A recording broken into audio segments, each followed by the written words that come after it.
Good evening, everybody. And I'm Noreen McClendon. I am your facilitator and your host for Free to Heal, where we are formerly incarcerated and loved ones, and we come together every week so we can heal from the wounds that were inflicted upon all of us as a result of mass incarceration, with a heavy emphasis on us being better for us, becoming better people, healing our own wounds so we don't bleed on the people that didn't bleed on us. And so we come here every week. And so tonight's topic, which was chosen by the fabulous Cheryl Ward, I'm going to call advice from the yard. We doing advice from the yard. Okay. So her first question is, how much time did you do? And what was your takeaway from that time? And this, I think, is going to be good for me. It's going to be exciting for me because it's going to be you guys doing most of the talking and me just kind of responding to those people that did time. So, yes, ma'am. Well, I took away from the time I did, it's very stressful. It was very painful, but it was more knowledge about the system that I didn't have no information about. Yeah, that's what I took away from it. What about the little pills they was trying to? The pink ones, I need The them. pink ones. See, I need them today because I'm trying to sit in this seat over here and over here. But yeah, I think I think I should have And how many hours did you do? No, I did a week. Oh, a week. Oh, you did a whole week. Mhm. Because I did a hot 12 hours and that was enough for me. The whole week. That 12 hours. One thing. Oh, and I could just go ahead and let y'all know what mine was, what I figured out. That there are going to be, in a holding cell, there are going to be puddles of things. Some you can identify and some you can't. So, my advice, get in a one spot that you think is clean and don't move. Okay? That's what my 12 hours taught me in lockup. So I feel good about that. Now, for those people that did real time, would you like to share? And the question is, how much time did you do? And what did you take away from it? I did 24 years. And that life continues to go with you or without you. Yeah. It's in there and life is still going. Yeah, that's true, isn't it? And I think that's one of the hardest parts, is that you, in a lot of ways, there are a few things that seem to stop right then. In the mind of the person that's incarcerated, how old the children are, the nieces and nephews, all of that kind of stops for you, but it keeps going for everybody else.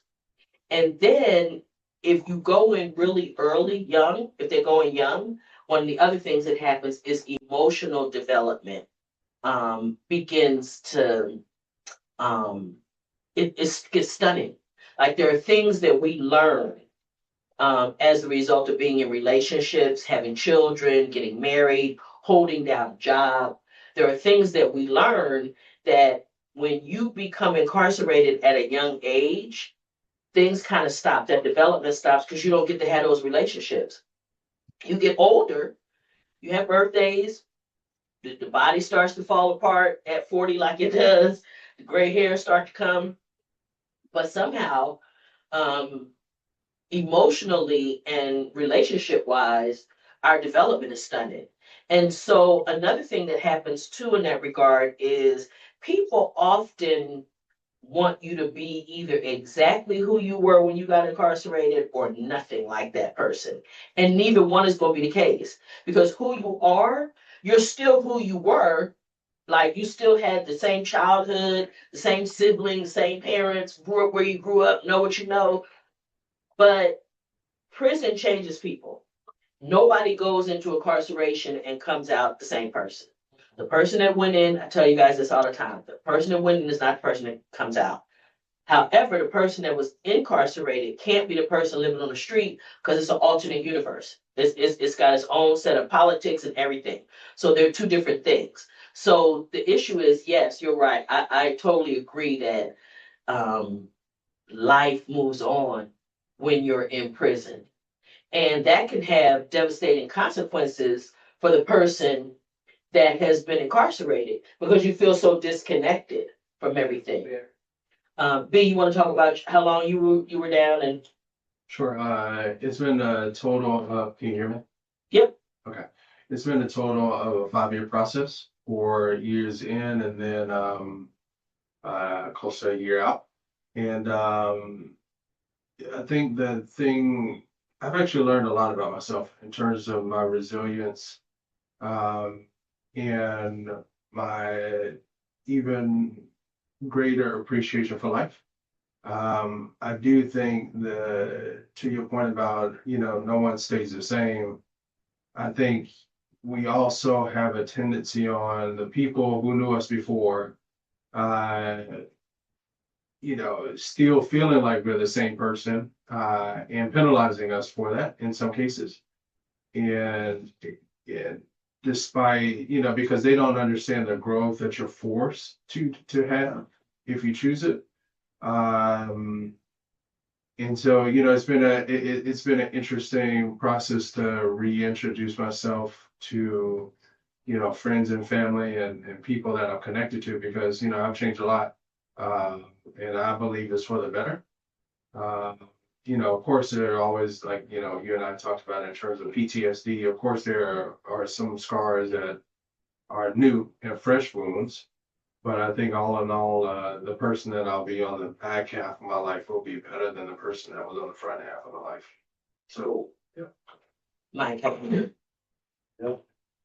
Appreciate that. Okay. Well, for me personally, I did 2 different times. I came home, got out, so I went to prison twice. But what I take away from it, for me, mostly growing up in prison, because I went when I was young. I've been home like 26 years, doing good. But what I took away from it with me, what I've learned that I hurt my family more than I hurt myself. Wasn't just me doing the time. I came to realize that my family, my mother, my kids, my family and cousins, and my real friends, I hurt them more than I hurt myself. And once I realized that, then I became a better man. I didn't really become a man myself until I figured it out until I turned 40. I was a man in age, but I wasn't a man mentally. And once I figured out the difference between being a man and just being a male, that's when I realized everything, and everything went straight up the hill for me at that point.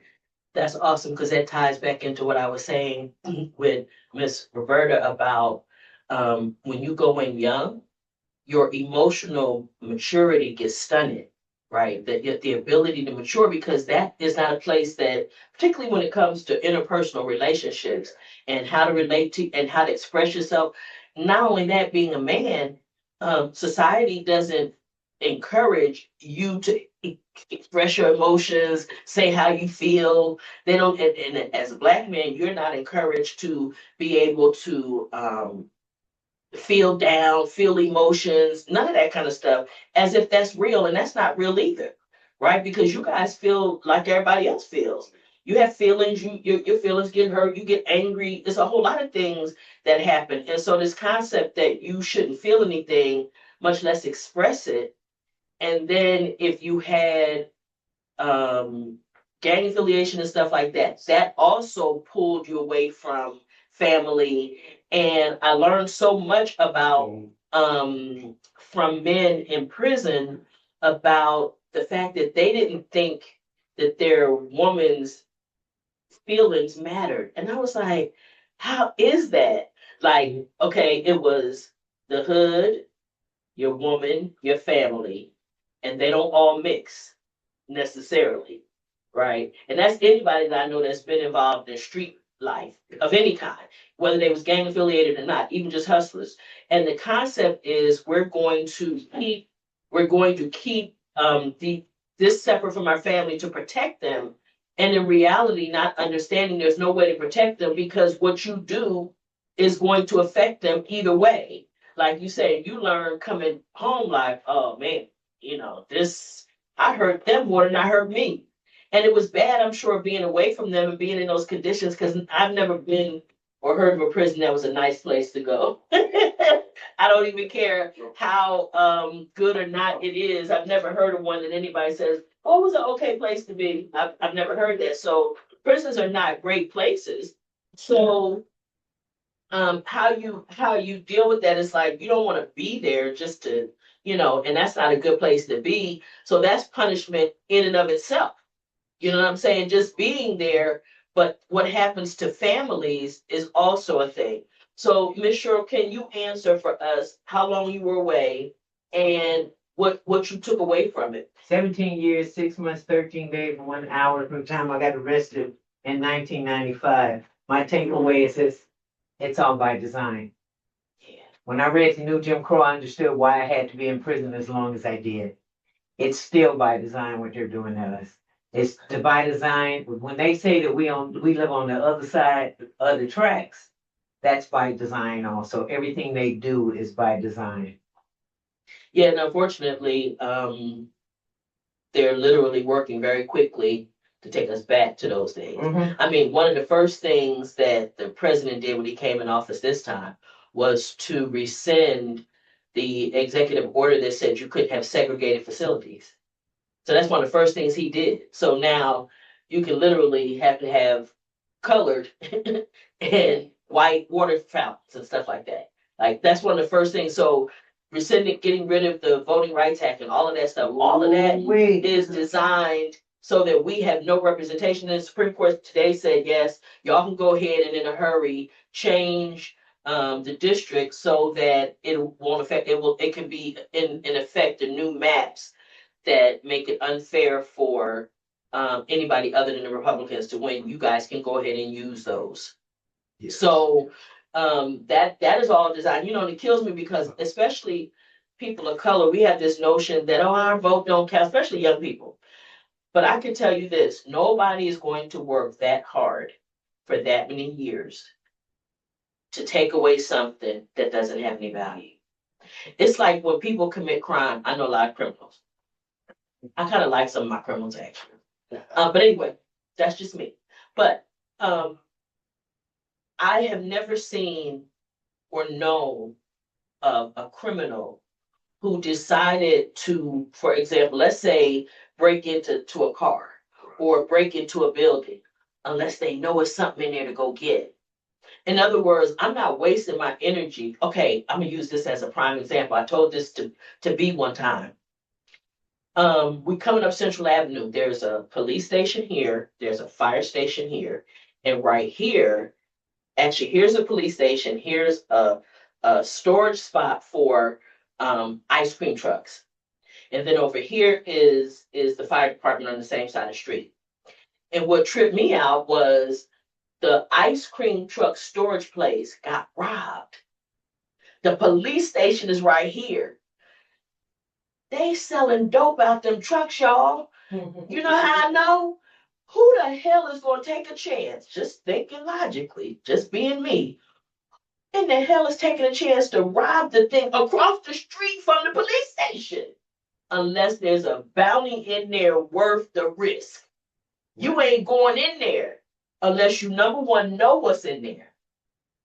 And number two, it's enough, it's worth it to say, well, if we go down, at least somebody got something, or maybe they can leave it to my family or something. But people don't commit crimes where there's no value. So I'm saying they're not stealing your right to vote if it didn't have any value, right? It's just not going to happen. That's just not the way even the mind thinks. Human nature don't work like that. No, they're not going to risk when there's no reward. You know what I'm saying? You're not gonna go try to drive that fancy car unless you think the chick and the honeys is, checking you, clocking you for that.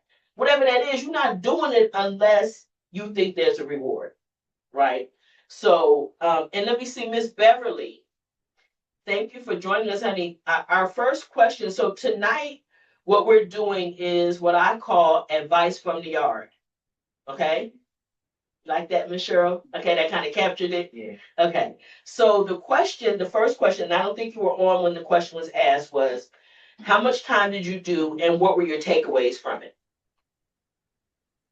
Wow.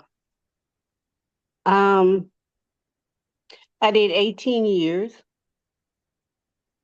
I was sentenced to 22 years, but I did 18 out of 22 years. I got immediate release. But my takeaway is I can say this. I learned more while I was locked up than I did when I was free. I became more aware of Black history, the law, you know, just stuff like that, you know. So Thank you. Thank you. And so then the next question is, what would you say to a person that's about to go into incarceration? What advice would you give a person, whether you did Fed time or state time, that's about to go into incarceration?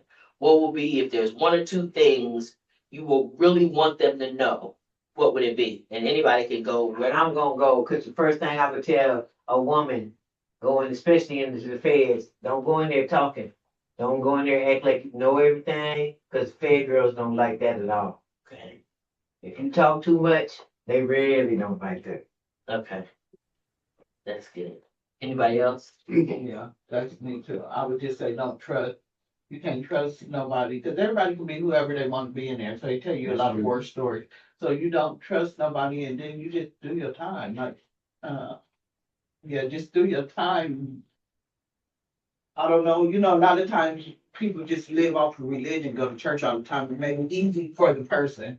Like, I just think people should just be quiet and stay in their box. Because I went in there a whole different way. Like all the time, back against the wall, whatever, whoever, you know, it was that. And you don't have to really be like that. You Okay. just be quiet. Hmm. Oh, yeah. right. Yeah, I guess there are a couple of things I would tell someone would be, and I think it's a lot of the things that I even carry now with me, which is, to everyone's point, like, shut up and listen, it's dangerous to go in talking and thinking you know it all, and you have to learn each place and each yard and each county is a different environment, and they have different rules and different mixes of people. And so it's just best to, sit back and learn.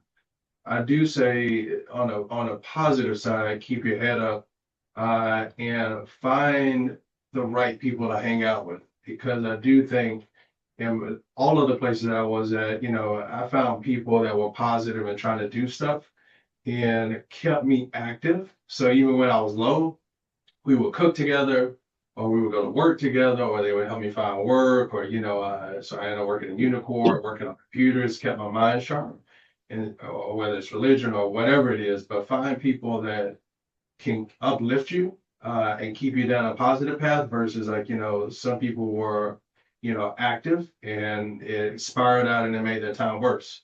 And so I would say, like, even that's something I would carry with me now. Be very cautious in terms of the people that you surround yourself with, and then stay busy in a productive and positive way. You know, Right. and don't hate on whoever whoever's connected to you on the outside. You be mad or anything else that they aren't responding the way you want to. At the end of the day, you got yourself in a situation. So you have to figure out, you got to figure out hustle, cooking cheesecakes or whatever it is. You got to figure it out, wash your clothes, whatever it is you have to do to be smart and be productive. Got you. You know Miss what I Beverly, did too, Noreen? what's that? I used to like to do a lot of programs and plays and different stuff like that, and it kept me busy.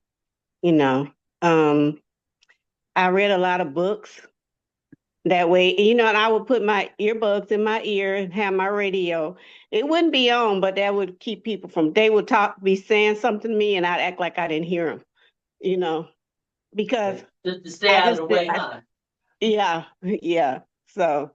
Yeah, but I really enjoy doing plays and stuff. And Cheryl can tell you, we used to do some good plays, didn't we, Cheryl? Yep. Yeah. So, You I know, mean, it leads me to think, I think I've shared with the group before that when my brother was alive, we had an initiative in the state of California for, to make the requirement if you didn't have a high school diploma when you went in to get a GED while you were there. And, as a condition to be able to parole. And what I used to tell people, is that when you're in prison, if you don't have a high school diploma, take the time now to do it. Why? Because things move slow while you're incarcerated. When you come home, they're never going to move that slow again.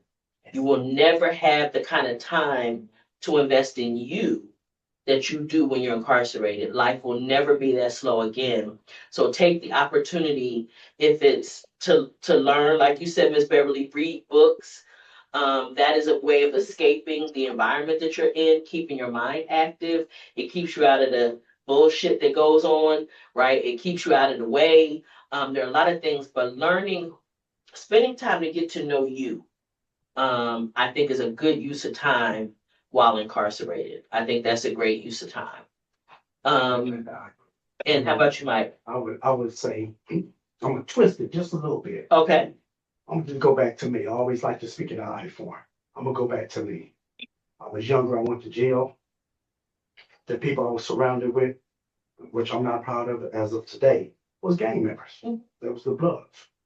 So I'm a young guy in the county jail, and everything I was taught at that moment is to kill. I'm going in there, you be the hardest blood you can be.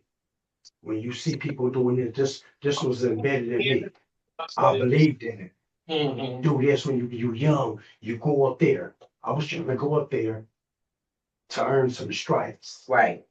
So a lot of guys, whether they say it or not, whether blood, crip, SA, or just a regular dude, it becomes a little bit different because it varies because you're in the game.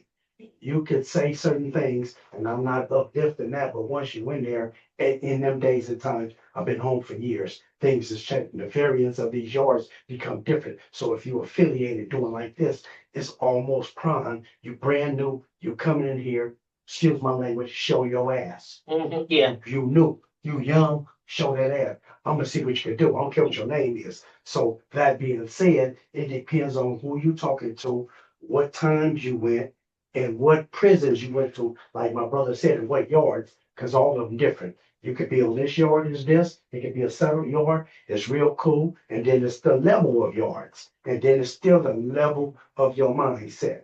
But over everything, we call it what Satan called, it's DTP, it's don't take it personal. Yeah. Once you start taking things personal, I use that today. Once I start thinking in the line of work that I do, once I start taking things personal, then I get into that bad. I need to stay in my own lane. People come curse you out, say certain things like that. Now you ask yourself, what you gonna do? I'm going on with it. Then you go back to your triggers. You got to learn yourself. That's one main thing with everything you do. Once I learned who I was, when I became 40, once I started learning me and asking me the questions about me, because y'all, I can come in this set right here with all y'all ready, you can curse me out, call me names. So the question is how I'm gonna react. My reaction to much love to y'all. I'll see you later, and that's it.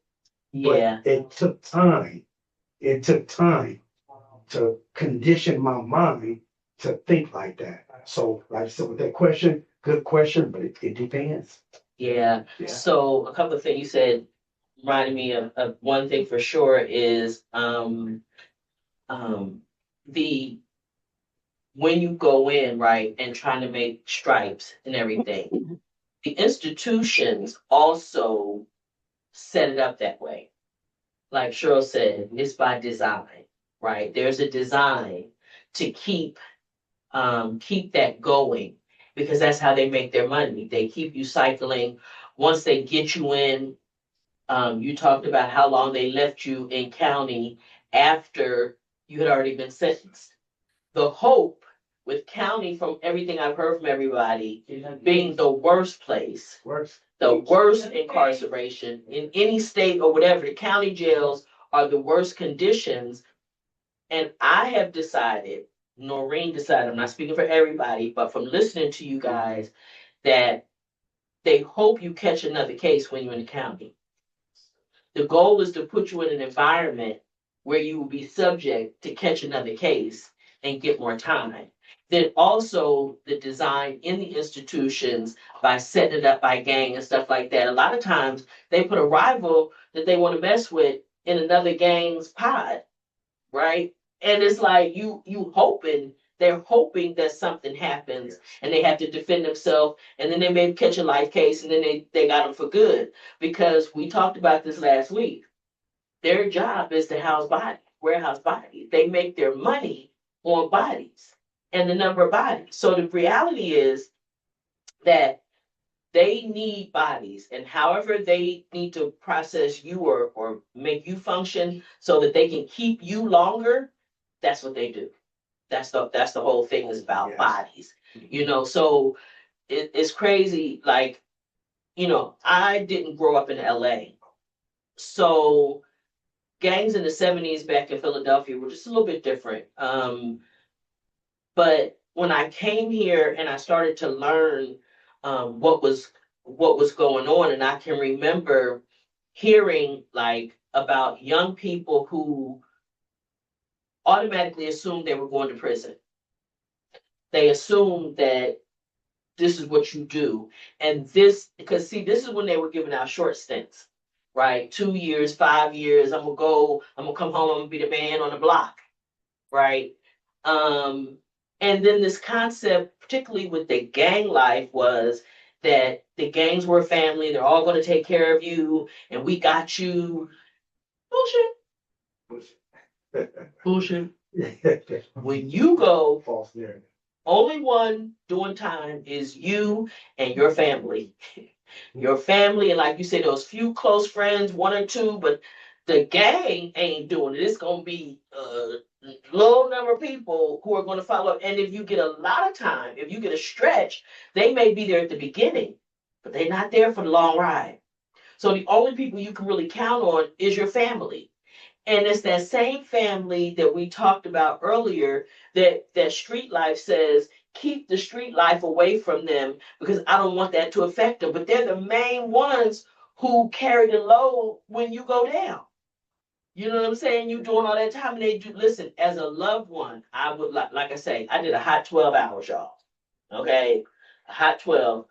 But what I learned from being a loved one of someone incarcerated is that you do every minute of time they do. I don't care if you love somebody that has been incarcerated, you do every minute of time that they do. And then the residuals, in large part due to Sure Award. I'm gonna publish tomorrow. I think my book will go live. And it is a reentry relationship survival guide. And how do we reenter? How do we get those familial relationships back up? What are the things we need to understand? If you're the person coming home, what do you need to know? If you're the person receiving the person, if you're the child of, or you have children, there are things that you need to know about that and how that works because every kid is different, every relationship is different. And I say it's a guide because every relationship is different. Everybody's circumstances. You can have a person who had a mother and a father, two brothers, one sister. Same situation over here, and their experience is totally different. Totally different. Because they're different people. People receive different. I can tell you birth order in a family will make how you respond to something or your perspective on it different. So I'm the baby of the family. And there's some memes going around, and one of those things is the rules don't even apply to me. That's for them.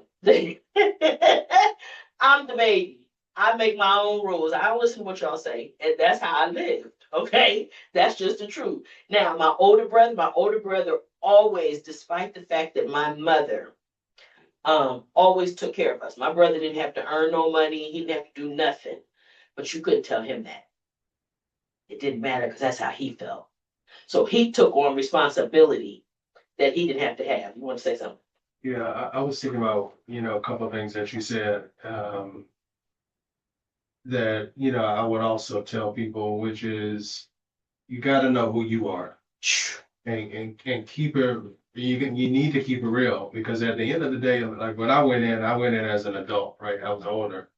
And so I was real about who I was. I'm like, I ain't no gangster. I'm not. Now I'll fight with you if that's what they got to come to. Let's do it. And like in county, you could go in a cell and you could fight in a cell. So you wouldn't necessarily get as long as you didn't fight in a pod, you wouldn't go to the hole if you just went in a cell, right?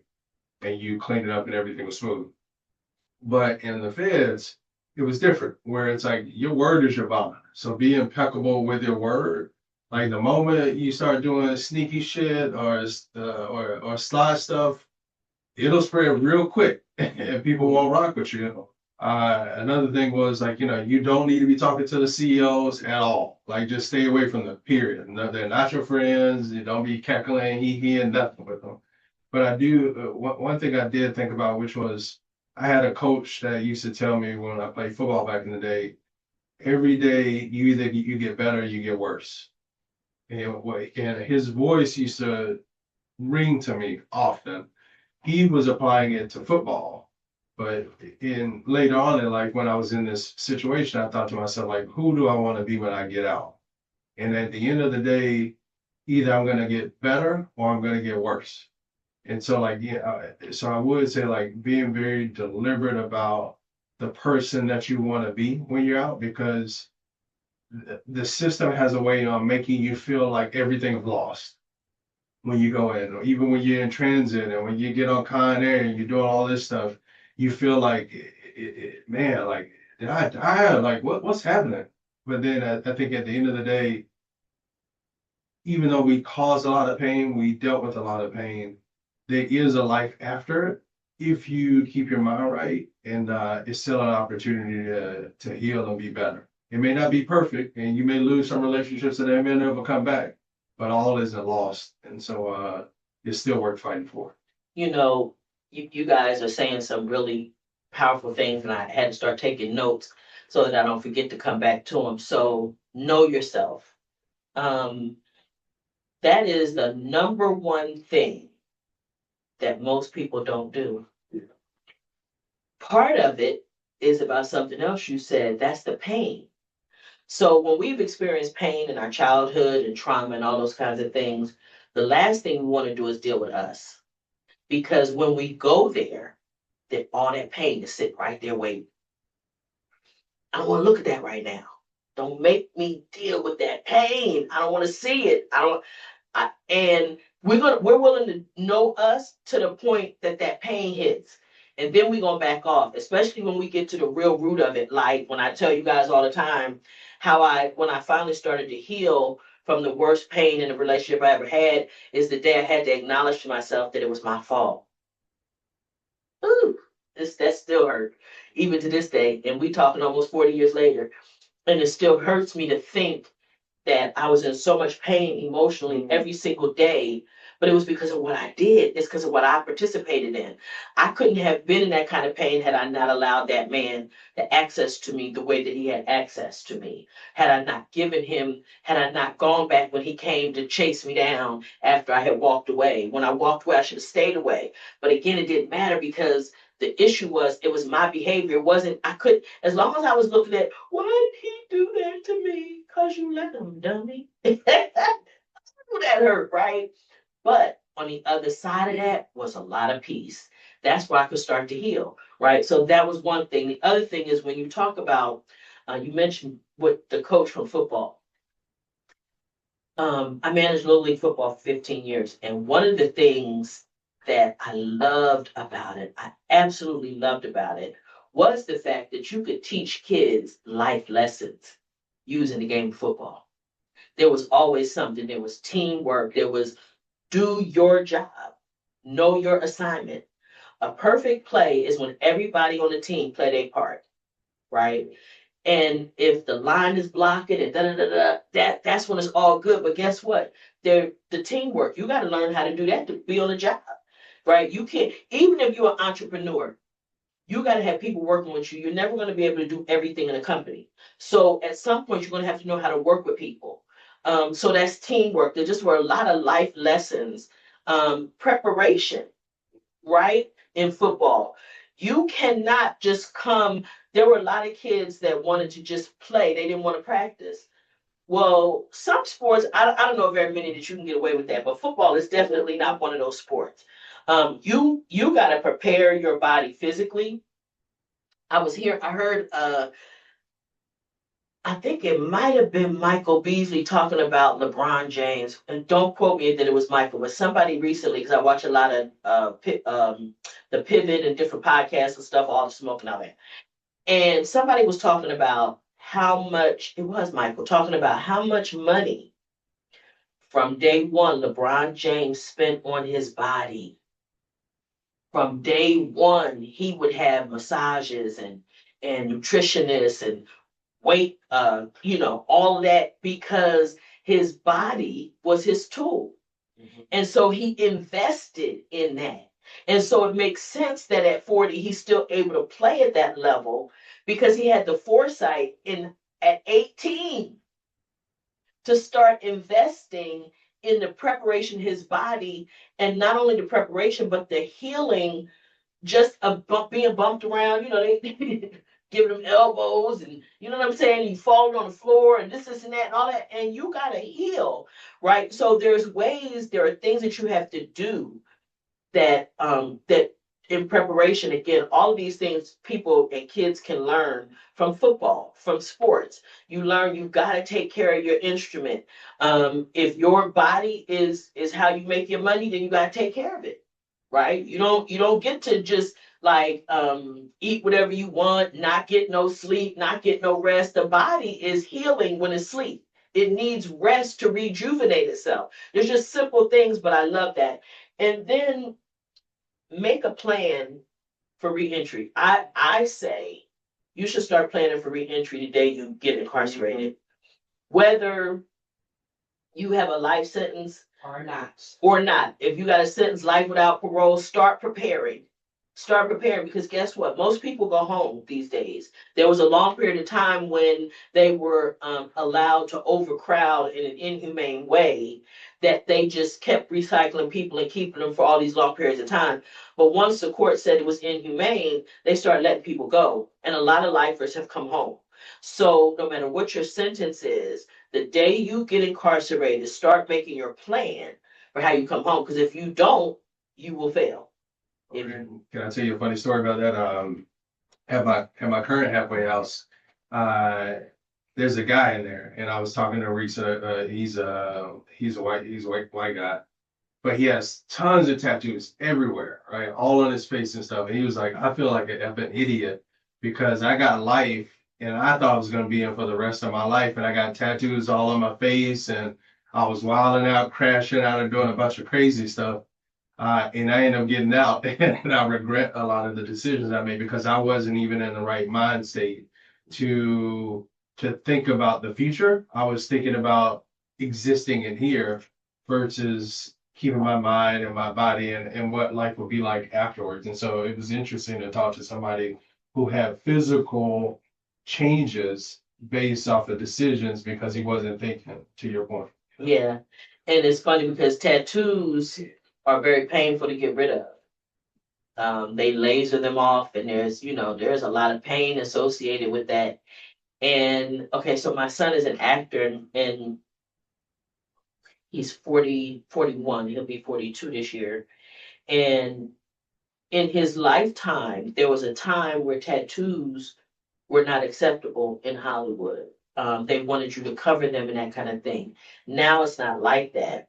But the one thing when he got interested in getting tattoos that I told him, I said, just get them where they can't be seen. Get them where they're covered up. Now, I'm still my own bias. I don't like to see women with tattoos all over everything. I think it takes away from femininity. But like, okay, like I love your little tattoo on your ankle, your music note, like little stuff but it's not the first thing I'm gonna see, and it doesn't, like if you have on a beautiful, elegant dress, it's not gonna take away from it because it's not the first thing you see. And let me just say this to y'all people that love tattoos. Can we just talk? Just me and you? Yeah, of course. When you have a million tattoos, we don't know what the fuck all of that ink is. I can't make it out. What is that? I don't even know what it says. What is that a picture of? So, and I get it. It's for you guys. It ain't for me, I guess. But but the crazy thing is, like, what I do notice. So we had a young girl work for us at one point, and she had tattoos around her belly button. So she always wanted to try to come to work with her stomach. I was like, whoa, I know you want me to see that, but first of all, you're a teenager. Yeah. By the time you get old and all that stuff starts shriveling up and shrinking and stretching and whatever, it ain't gonna look the same. But at the end of the day, at least I could make out that it was flowers. Okay? A lot of times when you get a whole sleeve of tattoos, a bunch of different things, nobody can appreciate it but you. All right, but I have to Push back. I have to slightly disagree with you on that. Go right ahead. Cause he has a big old tattoo. I have a bunch of tattoos, but But guess what? They ain't on your face. no, they're all in private place, like in places that you can't see, with visibly. But I do think when you're in a relationship and it's a vibe, it's dope when the person that you're with actually has a conversation with you, when they ask you about what does that mean to you? What is this? What does that say? I think it's not for everybody else. It's really for you, but it's when you're with somebody intimately. I think personally, it's a cool experience when you're able to tell stories about what it meant to you. I mean, I don't care about it, Denise. She did that already, but I do think when I meet people. When I meet ladies that have it too, I like to ask the question like, "Yo, what does it mean?" Like, it's a Conversation. It's a Conversation piece. That's a cool way to actually learn about. Not even about a conversation. It's like, yo, like, what does that mean to you? Like, I want to mention something because it's on my mind. I want to go backwards just a little bit. Right, go right ahead. When you're saying being incarcerated and having a plan coming off, right? This is what I came up with in my mind from this Muslim brother that I know. He said, yeah, you got a lot of these plans, but what you need, my brother, is you need an exit door for your plan. So what, an exit door? So I'm gonna jump the story. I'm home, right? My plan was to come right here on Central Avenue, where this place at, and buy me a car in this car lot. Do you understand? You know where I'm going? Ain't no car lot in. That's a whole new shopping center. Going back to when I met you some years ago, Noreen, it was a Sears right here. You understand where I'm going? Did I have people incarcerated before that? Did I go back down right here? My mother was at the post office in Worldway in Inglewood. Oh, I'm her son. Go down here and go down here. Go down where? Ain't no post office. It's a whole new print. So the world had changed in them years, 8 years. I'm talking about a lot of things. And Bill, I'm gonna go over there and see her. Some of the ladies that I'm with. I hope I don't hurt nobody. A lot of people was there. Yeah. That I wanted to see. So I had a lot of plans. I went to a lot of ladies that I wanted to see and just to talk to, not even no sexual stuff. They had whole new lives. They moved to other states. So a lot of things. So I came out like a lot of my other brothers, and then now they were stuck. So my exit plan was in my mind for me, what happened for me, because I had that in my mind, man, all this what I thought I was gonna do, coming from the outside in, and none of that's gone. So now it's back to square one as of just now getting incarcerated. So my exit plan was work with what I got right now. And this is what I'm gonna do. These are the things I do. So I semi-prepared for what if. Because you incarcerated. You can say all that good. You come out here. A lot of things where I'm gonna go back to the post office. I passed the test. I did all like this. They said on the applications when I was coming home, like in 94, it says, I can't remember this time, 99. It says on the application, I even did an application on streets in here. It says if you was incarcerated and you had a felony, basically, I don't want to misquote this, but basically just put down what you did. And since you said you had a felony, just explain to us and we cool. That's what happened. Oh yeah, everybody telling me that. I seen the application. Yeah, I got a felony. I'm incarcerated. I had an interview and told them I was in jail for it. But I was like, man, I felt some kind of way. But I passed all the tests right here. I passed all the tests for the post office, but my background came. So two things in my mind, I was feeling irritated. Like, man, they stopped me from here. I'm still being accused of what I did. no matter what they say, I parole, I'm still suffering for that. California said that I did my time. This is what they sentenced me to these 10 years. Why am I still being accused? So it's still going back to me. I had to learn, it's gonna keep going back to nucleus. I had to learn me. Yeah, Don't let these triggers, don't take it personal. yeah. And that's why I took, so I tell a lot of brothers that I talk to right now today, 2026. That's cool, bro. And have something, but most of it, going back to when we first started talking, is education. Educate, I don't know no matter what, because if you educate, you can tell me you do it like this. I know how to build this car. My educate, I know how to go over here and listen to Noreen talk. I need to listen with the intent to understand. So my education in my head is gonna take me wherever I land at, I'm gonna be successful. Awesome. Sure, you wanted to say I something? had my hand up 4 times. Oh. All right, do you still want to say anything, or I have you have on decided? the list. Now Go you- ahead, go ahead. No, go to the list. You done went past I sure one, did, Go to the yeah. list. Go to the 3, list, baby. Go to the list, ma. 5. I got 7 Go things. right I ahead wrote and down. go Speak through on it. all of them. Go We gonna for it. speak on it. When Roberta said about, what'd you say, religion, they come in, Oh, this is what I found. That I like to use the squares on the floor and you go in one direction.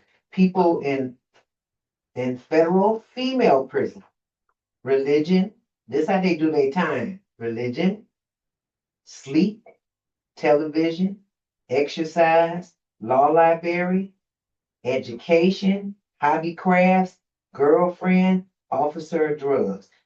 That's how they do their time, and they stick to the thing. a lot whatever of they times choose, until whichever one whatever way they choose to go. Until Wow. something changes, and they'll go another way, but that's basically they just follow, like she said, they follow. When you talk about county jails, Oklahoma. Beverly, did you go to Oklahoma? Beverly. Well, Oklahoma, when you go to the transfer Yeah, I center, went to Oklahoma. I was trying to find my little button. Yes. did you go to that Oklahoma where the toilet was in the middle of the floor? A hole in the cell? Oh, in transit, we stopped in Oklahoma. Yeah, that one. Okay. The holes in the middle of the floor, the toilet. So you talking about at the terminal? It wasn't at the terminal. You don't stay at the terminal. You go to another jail, a county I jail. went to 2 of them. There was Yeah. terminal once, and then there was also what was it? Cimarron and not Grady. Well, I forgot the name of it. This one back in the 90s Oh, okay. that they used to utilize. And it was a hole in And the it's middle of the floor. toilet is a hole in the middle of the floor. And stuff, lung pop. The officers, when I got to Dublin, the officer had come from Lumpop. He said that they made the gangs fight all the time. The guy I told you I talked to, that's down here going to court, he was telling me that thing that they make that. He said, because I don't get into nothing. He said even they be wanting the gangs. He said, but the officers give the Hispanic people weapons, and they don't have. So, about this, my friend, that was my little roommate, told me she was cutting off everybody who hadn't roped her before she got ready to go home. She said, I don't care if people try to write me now. You didn't write me while I was here. I don't know. I'm going to ask her next time I talk to her. And you talk about prison thing and the emotions and stuff. It was my mother crying every time I called home saying, when are you coming home? I'll be glad when you get out of that place. And that's that part. When you say they do that time, she cried every time. And then when he was talking about this, and that the thing about the start planning, I was telling Roberta, wasn't I telling you that a whole bunch of lifers went home before me? People with life in the bed, a whole bunch of them went home before I did. Because people don't think, but you have to have, I tell them, you always have to have a plan or you coming back to prison, but you start planning what you're going to do, right? When you get there, it's just one of the smartest things, right? But when he was talking about, you got to know who you are when you go in there. Most women don't know who they are because they've been told who they are by the man that sent them there, right? So I was just telling somebody this the other day because I thought when I got to prison, I thought it was a horrible place, right? This one lady came up to me and because they do the paper plastic fashion shows in federal prison, where they make entire outfits that are gorgeous, wedding gowns and everything out of plastic Wow. and stuff. She said to me, she had made a suit with a jacket and a skirt out of decks of cards. She said, for 26 years, my husband told me, you ain't nothing, you would never be nothing, and if it wasn't for me, you wouldn't be anything, period. She said it took me coming to prison to find out that I'm worth something. And right then I said, well, I guess it is good for some people, right? I have And- known people who have said that prison saved their lives. Yeah. Particularly people who had drug problems. They said they know they would have wound up dead had they stayed on the street, just because of the life they were living to try to support the habit as well as the drug itself. So there are a lot of people that feel that way. When I was in the county jail in Kentucky, Shannon Fisher was a girl who when she come back, she was there like 5 times the year I was there. She came back in because she was a drug user, but she said jail saved my life because she said I was on the bridge with my crack pipe and saying this the only way I'm gonna get off of crack is the kid, die. So she was gonna jump and stuff. And one of the times she did come and her hair was cut. She said, I got a job, Cheryl. She said, and I haven't been getting high because 24/7 it was. So she was only getting high 3 days a week. And I said, that's good because you keep on and you probably get to the point where you stop. But the thing when he was saying that you go in knowing who you are. So there's a big difference. And then he said you don't talk to the COs, but the girls do talk to the COs because they get gifts and stuff. Right, but that's It's transactional. yeah. Yeah, that's a different. Yeah, that's for because, like you said, that's one of the ways or the tools that they use to get through their time. Yep. And so they're doing that, but in his context, still true. But yeah, it's the difference between males doing time and females. Yes, that's doing true. time. That's a true. big difference. So in for me, because I've never been to state prison, but in the feds, I found out that you can tell who came in for a man and who came in because they was running stuff because the women have these personalities and they're strong women and the other women are like weak women and they More let docile. anybody do stuff and there's some women who stand up for themselves and those are the ones. It ain't there. They don't, because I didn't heard about the state stuff, how they fight and kill. They don't kill in federal prison. They don't kill. The women don't. They don't kill. They fight and they only fight over the washing machine, the microwave, the iron, the TV, and they fight with their girlfriend. But other than that, it ain't no like real stuff. They might hit a girl that owe them some money for drugs, but that's rare also too. But it's a big difference. When I listen to when he's talking about See Janelle Brown get cut though, Cheryl. Janelle, I saw this girl cut Janelle's face. Janelle Brown. With a razor. Yeah, I saw that. Janelle Brown. That's back in the day when Janelle was one of them girls messing with all them girls. She had been in and out of prison 20 years. Well, you know what they say is a couple of things. What do they say? Drugs, relationships, and it was a third thing they say will get you in trouble in prison. Oh gosh. Because Pike mentioned everybody's like, yeah, but dealing with position, but the relationships, right? Having a relationship in prison is one of the ways that people get into stuff. And when you talked about the planning, I wanted to make sure for anybody that might see this, you gotta be flexible when you come home because setbacks will happen. And you cannot be so rigid because that rigidity is going to cause you to break. It'll do something to your mind because whatever you have planned, you can have the best laid plan. And like you said, something changed.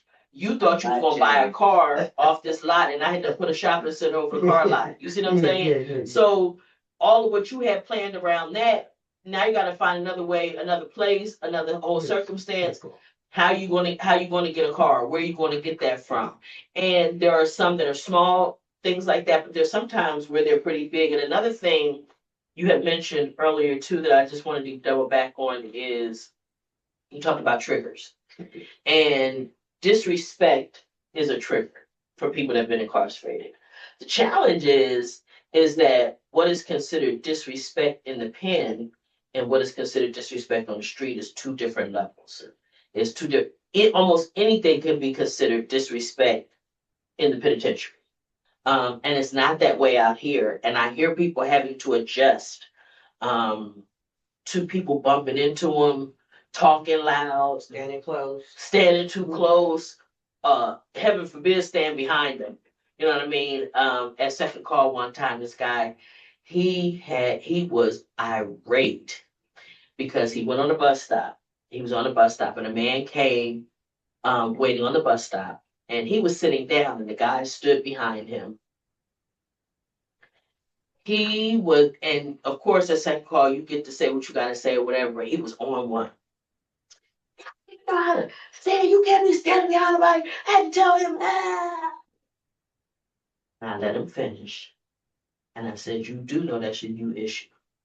That man was just trying to get wherever he was going on the bus. And it had nothing to do with you. He wasn't thinking about you. And he's not gonna, it's not the same when you're not incarcerated. That's not considered disrespect here. So what do you say to the person who's just starting their time and you're leaving the penitentiary? When I was getting ready to leave to go to camp. No, when I was first going to camp, one of the girls that had life, I didn't even want to tell her I was going. Because you don't want to, because she did have life, but she been home. And she also went to school. So she been, you know what I'm saying? It's like I'm not gonna do nothing because I'm gonna be here forever. But she started going to school and stuff, and she got her BA and everything now.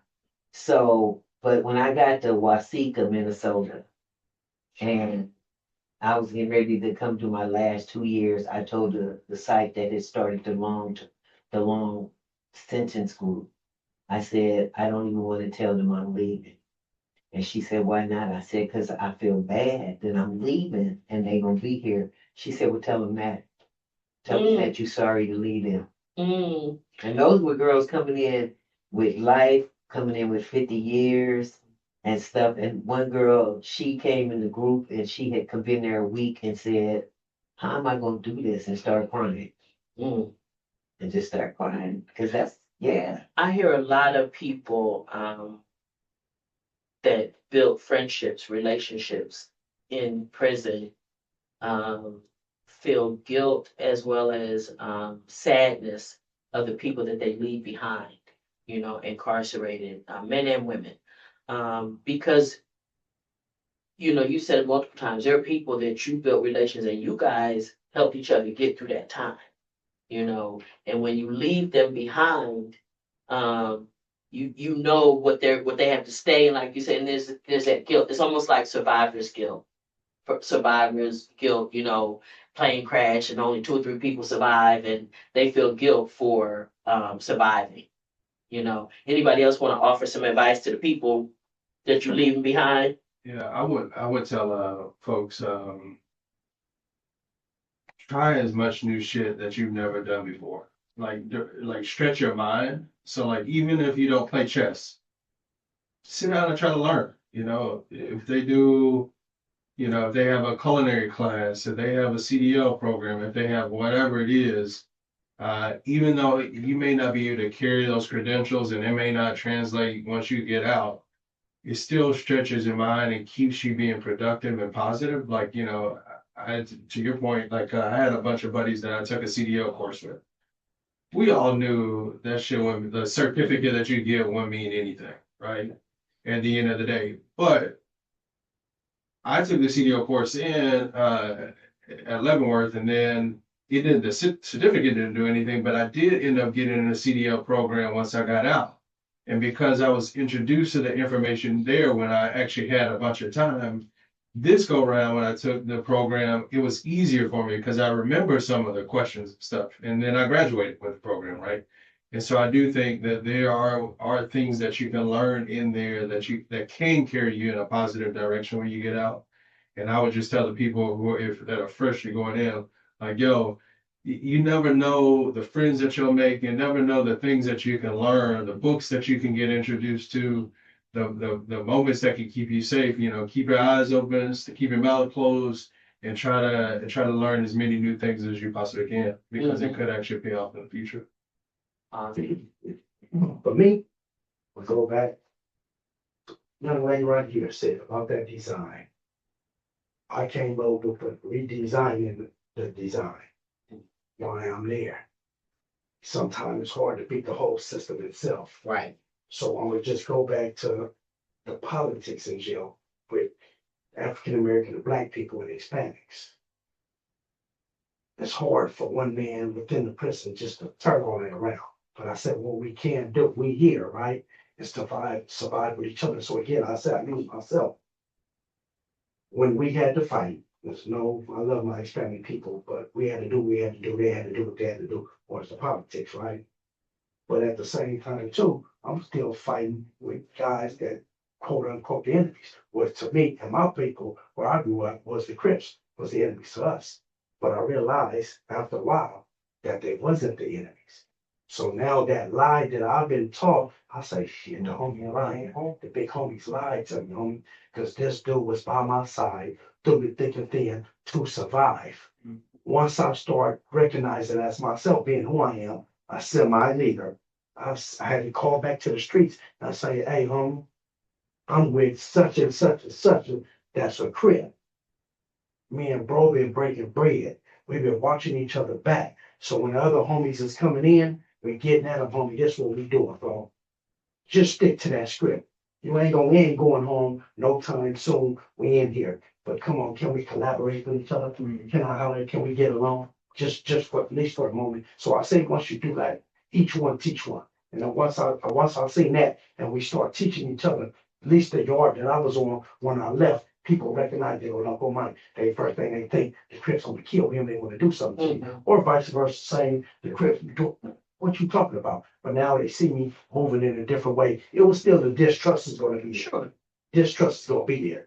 But it was, I had to say, well, better than talking about it, let me just start doing it.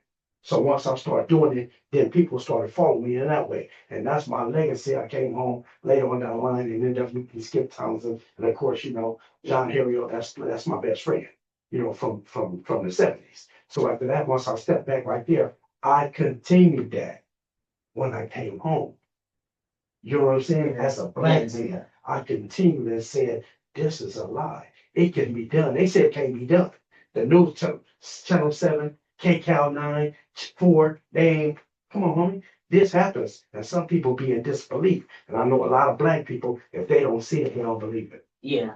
And you know, they didn't want that to be the truth. They want that to be you know, like even when they did the truth, they and I'll come right to you, when they did the truth in 92, that they just commemorated at City Hall last week. Yeah, last week.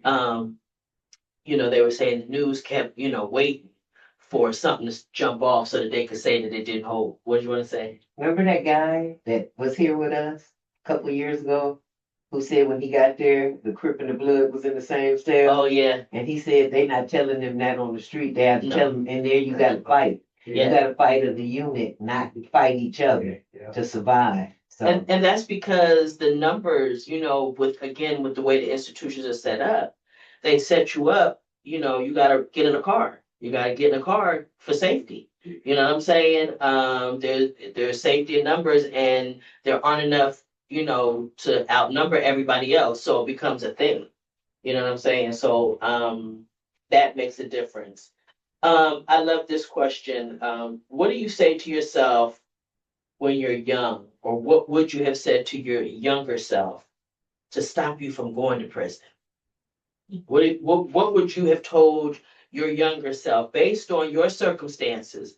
What led you to, you know what you went to the penitentiary for? What would you have told your younger self that would have prevented that? Fuck them gangs for me. I'm just being honest. Yeah. I wanted to be a boxer. I did.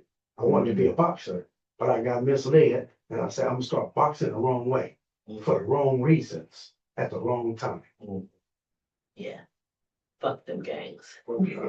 Yeah, because you know what? Because the truth of the matter is they wasn't what they presented themselves to be anyway. They never were. They lie. It's still It's a lie. Another little thing was on my mind real quick, back with this, for being incarcerated. It's, man, I got so much on my mind. Y'all bringing up a lot of things and bringing me back to the yards, that I survived on. And, a lot of the stuff too, I don't want to hurt nobody and make nobody feel no kind of way. I never disrespectful type of guy that I am. But a lot of stuff now is becoming like the homosexuality as a man. It's breaking our men down. I Yeah. don't care what nobody say, just my opinion, not to offend nobody. Sure. It's breaking our men. When I was leaving, did like that. It's true enough. My name is El Loco Mike. I ain't never, if a big came out, I didn't do that. A lot of people say that behind them walls. I stayed strong. God was good to me. I didn't have no urge for another man all the time, but that was just me. Speak for myself. But I'm saying, I'm watching this as I'm there.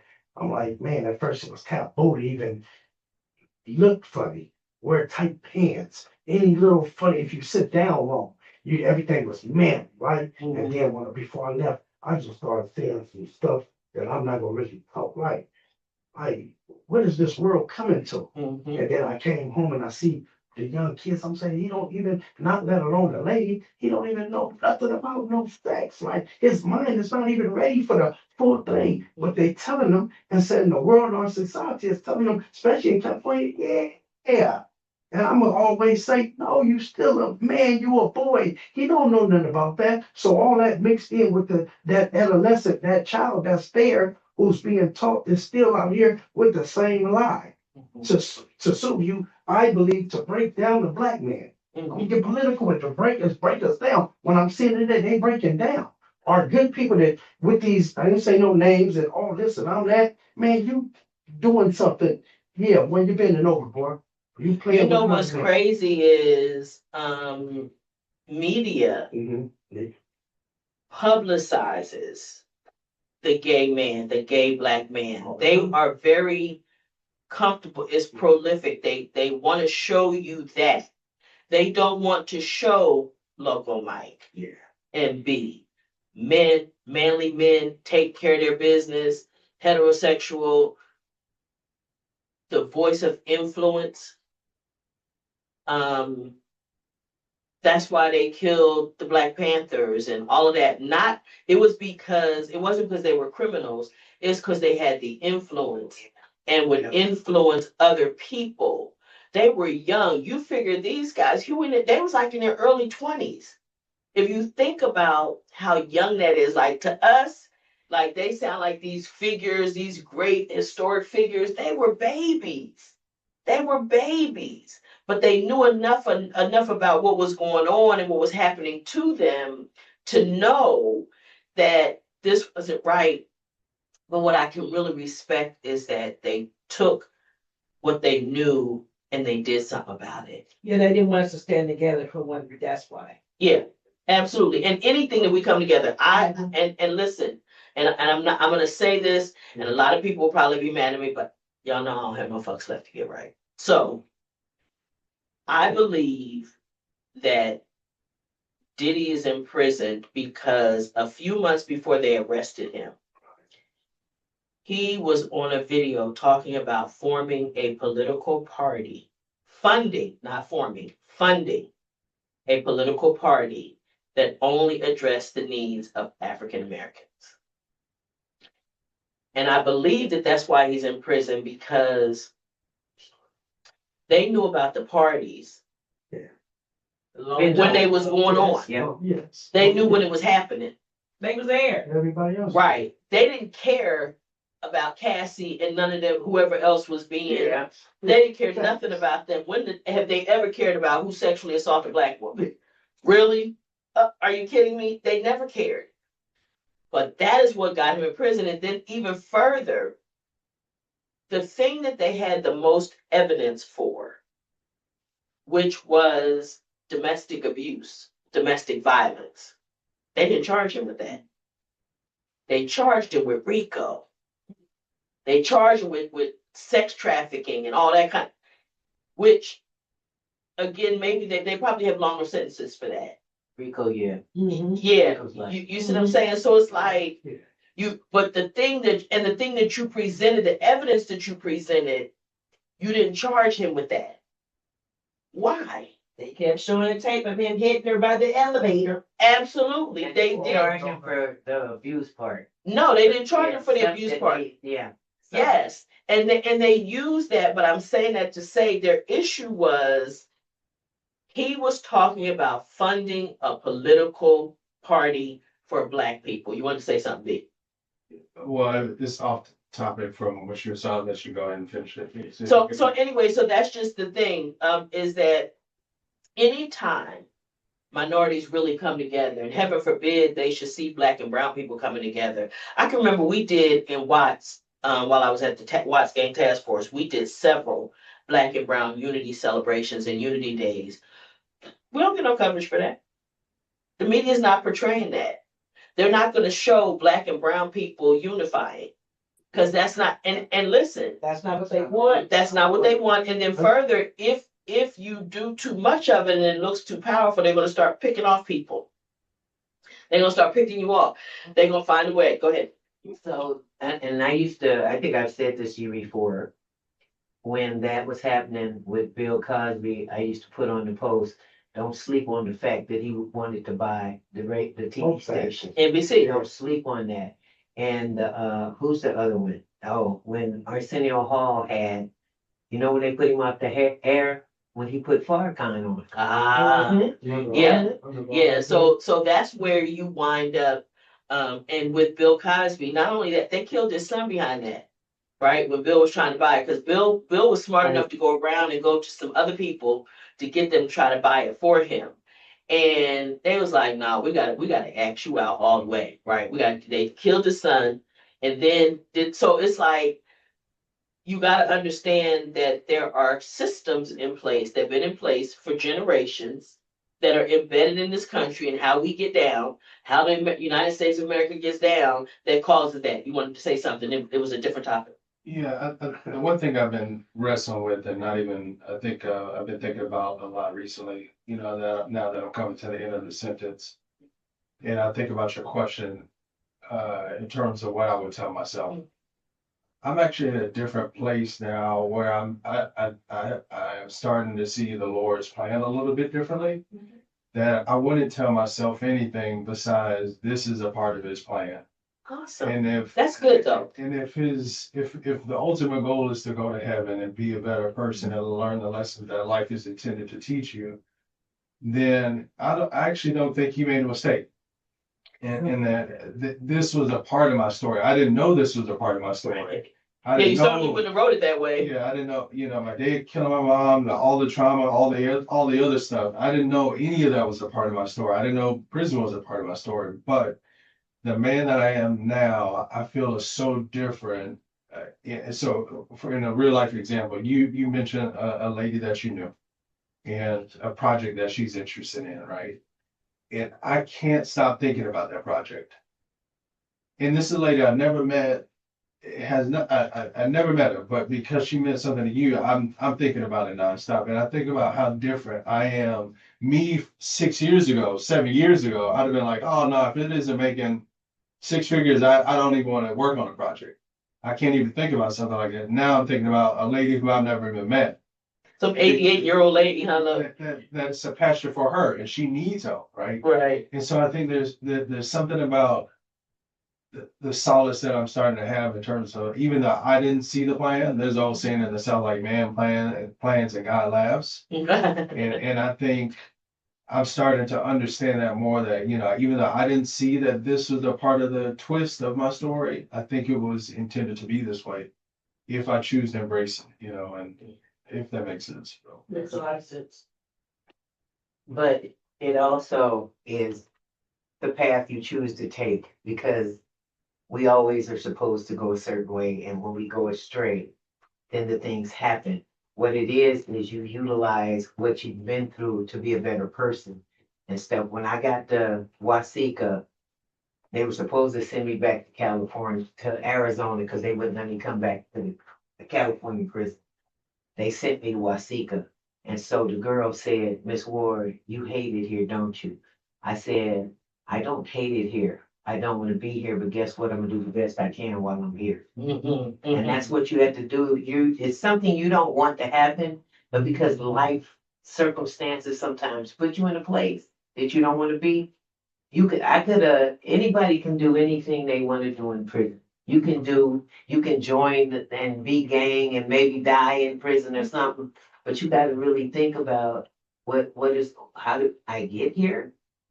And it's not because, and it is if we chose properly from the beginning, right? Mhm. If we stayed on the path, but we don't. If you always had veer your, if off. you had your right thinking, Yeah, we always that veer right off. thinking and followed with that. And there's always, like you say, somewhere where you kind of get your foot off of it. Mhm. But to his point, as long as there's a lesson in it, as long as you learn a lesson Mhm. and take that lesson and it becomes a part of your fiber and it becomes a part of who you are. But it goes when you believe the lies up front, Mike, right? You believe the lies that were told you, and people tell you things. They tell you who you are. They tell you what you're like. They tell you what you should be focusing on. They tell you how to behave. All of those things. I never forget Taka used to say, the game dictated what store he could go to, what he wore, what girls he could date. The game dictated everything about his life, and he didn't understand that when he signed up, but that's what it was. Oh no, I can't go over there because that's so and so territory. Oh no, I can't go over there because so it limits you, it boxes you in to this small little universe, and you feel like you a big fish, but you in an itty bitty little, you in a fish bowl. You ain't even in a pond, right? Because your thinking is not going to lead you where you think it's going to lead you. It's going to lead you in some place that's false. And then I think there was one more question I wanted to get to. Is there anything that could have kept you from going to prison? Is there anything that could have prevented what Yeah, happened? we could have been born white. Hey, that is I'm gonna push back on that and say it's too many white people in prison and too many white criminals to be here. Oh, okay. They in there for different things. So when I was in Dublin, we had the chaplain run the race. It Uh-huh. was 127 black people. There was 900 and some people when I first got there. Okay. 120, only 127 black people. Wow. So then when I got to camp, guess what? I said, this is what all the white people are. Because it wasn't white people. It was Hispanics. It was other races. But it was only 127 blacks out of that. But when I got to camp, I said, well, this is where all the white people are. Because those are the easy crime, the embezzlers and all of that. Who used to say stuff about us. And they look at on those crimes more favorably or as less You in camp. right, yeah, they look at those as less harmful to the public, like white collar crime. The lady that ran something at San Diego, what's that big park down there? Balboa Park. Oh, uh-huh. She ran something at Balboa Park. She was at camp. I said, you know what? They need to let every single one of you guys go to the behind the fence for at least a week. Well, I didn't do anything to go there. Why should I go there? I shouldn't go there. And they scared to go but this is easy time for them. It's easy for them. Epstein girlfriend was at a camp. Huh? Epstein girlfriend was at a camp. Is at a camp. Uh-huh. Yeah, they moved her. They moved into a camp. Yeah, they moved her to a camp. Yeah, because it's easy. Yeah, you know what I'm saying? And I guess to keep her mouth shut about something, you know what I'm saying? About what all she knew, So, Miss Beverly, why you unmuted, baby?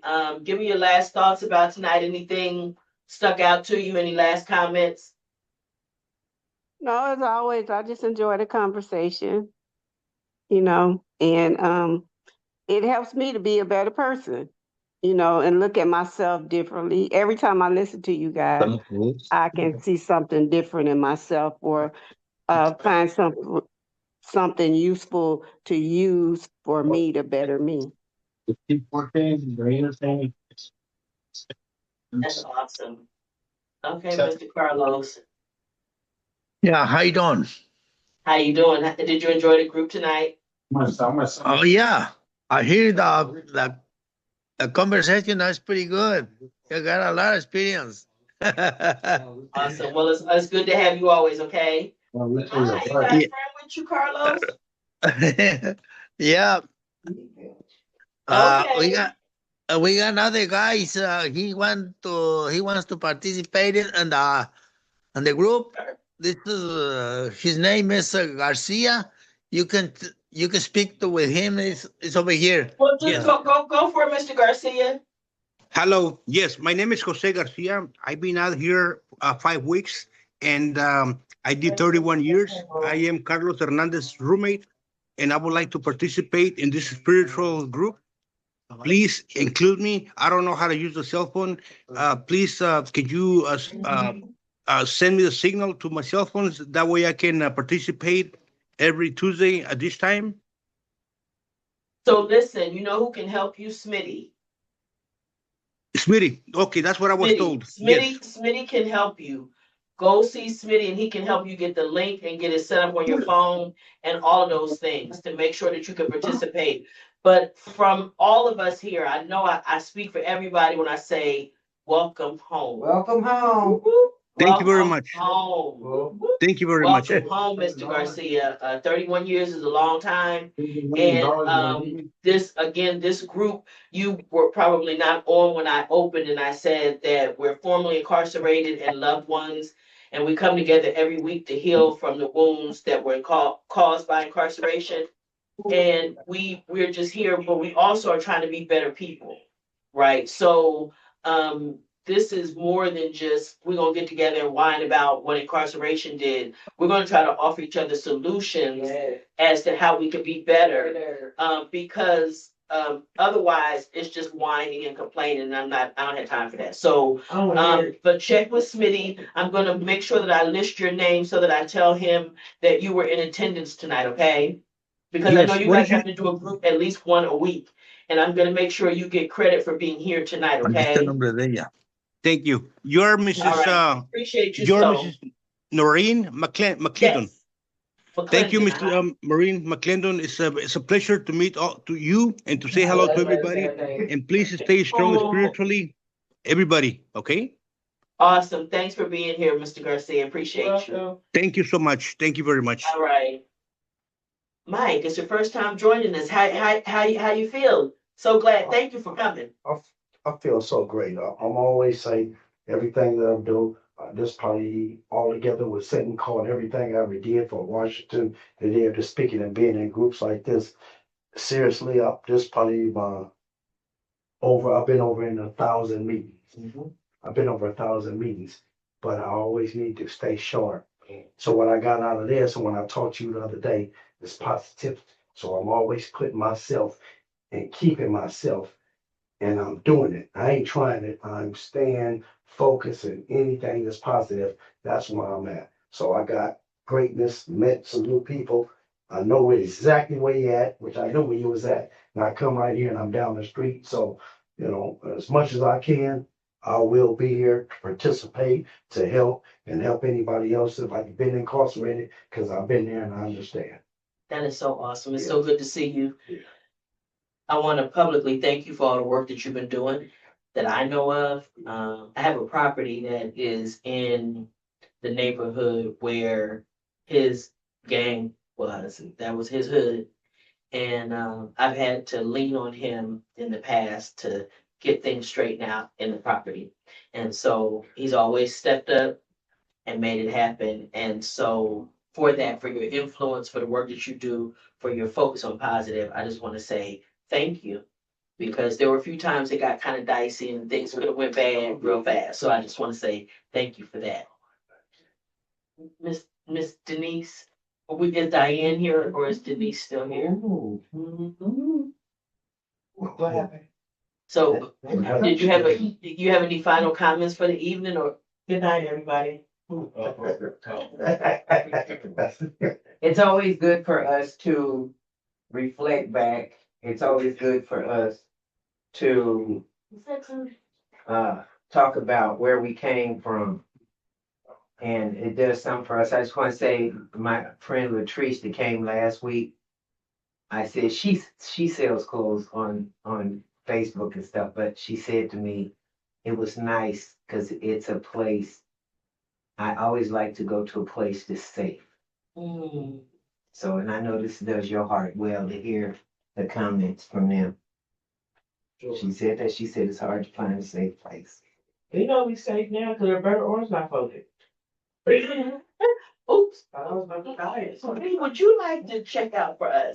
Yes, I would. I don't really feel like safe at work sometimes, but that's a different conversation. But anyway, what I would say is I want to thank you personally, each one of you, because when I got out, this was something I didn't know I needed, but I definitely did need it. Even you, I needed you as well. You're welcome. You went kicking and screaming, but all joking aside. And so if, as I transition out of custody, I may be dialing in sometimes, I may be on the road, but I'm always going to be with you guys. So, I do Awesome. appreciate you. Awesome. Mr. Bird. To answer your last question, believing in myself. Mm. That was exactly that. And then there was the part where, I don't know, but I had to grow up there. So I don't never want to say, that I should have been there or I'm glad I went but that's where I had to reflect, look in the mirror and understand why I started gangbanging, why I was that self-esteem and all that. So I actually had to grow up there in order. And you got a Make it chance, out here. sometimes it sounds like what I hear a lot, which is you got slowed down enough to get introduced to you, to find out who you were. You know what I'm saying? Slow down and stop the world just enough for you to be able to figure out who you are and how to grow out of that. Yes. I used the girls who came in young, Mhm. like, cause the feds will bring you in and they do that. Texas have them in at 11, wait till they turn 18. Mhm. But the girls and feds get you at 16 and holds you in juvenile till you 18 and then sentence you to 30 years and stuff. But the girls who came in when they was like young girls, I used to tell them, when you get home, you have to grow up in the free world because this ain't the world to grow up in right here. Yeah, and and it may feel like you're growing up. In other words, because time is progressing and everything, but there's a different kind of growing up. And it's something you say too about the difference between the free world and that world. We know that there are two different things. They're not the same. And so we have to, if a person coming home is going to have to figure out who they are, right? You got to get to know who you are after incarceration. Yeah, right. In the free world. In the free world. In the free world. What do I like? What do I like to eat? What do I like to do? This world has so much to offer you compared. When I left to come home for real, and the town driver was taking me out, as soon as we turned out that gate, I said, this is a big world, Surreal. I've been living in a small space for 17 and a half years. And options, it's choices and options that you have that limited things. But it's definitely, I really appreciate what you said because it slowed you down and forced you to take a look at you, right? And figure out, how did I get here? What was this all about? Because if you didn't do that, then you couldn't benefit from it on this side of the wall. You know what I You mean? know what was hard for me, coming home? And it's still a little hard for me, because I was stagnated. And so just being around people my age, but I'm not their age. I'm not really, I still have youngness about me. I still do stuff and I'm still trying to be an adult. Right. But it's a little, It's difficult a challenge. because you did what I talked about earlier, right? You're maturing age-wise, but you're not having the life experiences that allow you to mature in sometimes emotional, intellectual, business-wise, experience-wise. There's a lot you don't get to experience because that environment is not conducive to that. So again, it's yeah. Sulanita Mosquito. Huh? Puerto Rican. Sulanita Mosquito was her name. Okay. Suli, we called her. Puerto Rican girl. I told her, Suli, You need to start doing other stuff. Ain't nobody gonna care about the BET countdown when you get home. I started giving her articles to read, and she was like, "Oh, do you have more of those papers?" And I mean, that's what she did. Yeah. She came in young. She Okay. came in real young. And probably knew little or nothing, right? Because a Yeah. lot of times I would say that's how people wind up incarcerated is not being exposed to things, not having information, potentially like the girl Kimba, right? Kimba didn't know nothing. Kimba met this man on the college campus. She was in love. And she was in love, and He was there by design. he wooed her, and she didn't realize just how much danger she was in just carrying money for him. He groomed her the whole time. So when you don't know, you don't know. So it's an interesting thing, but I just want to say, thank you to Ms. Ward for the topic. Thank you. This was a Sure Award production. Thank you all. My friend Sure Award, the best in the business. We are free to heal. Check us out, our videos out on YouTube. We're on all social media except for X. By all means, leave us comments. If there's topics you want us to talk about, let us know. And we're here every Tuesday. We're going sometime between 6 and 7:30 or 8. So plan to be here. Again, Mr. Garcia, welcome home. And we look forward to seeing you guys next week. See you guys soon. Bye. Good night.